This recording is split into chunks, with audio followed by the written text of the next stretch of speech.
อยากเชื่อสายตาว่าภาพตรงหน้าสิเป็นความจริงก็คนที่เคยสัญญาคนบอกกันว่าบ่ตายสิบ่ทอดทิ้งกำลังกอดกันอิงอิงกอดจริงๆอยู่กับผู้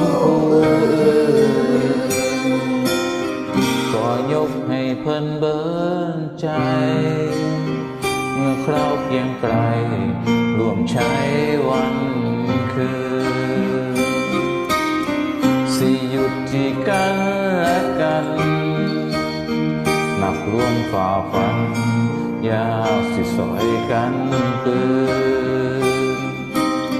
จังได้มาไกลเป็นเดือนมาเฮ็ดกันได้แค่หนอ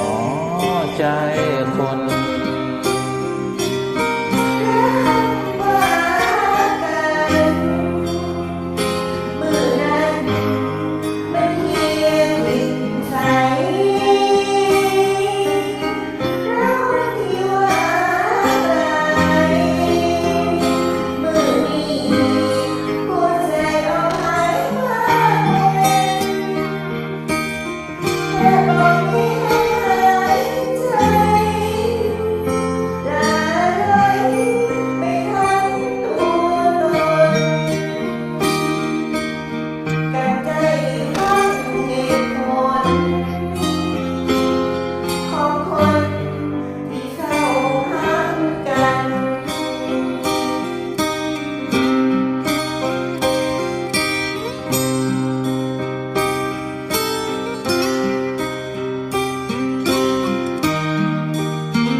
เคยโทษเขา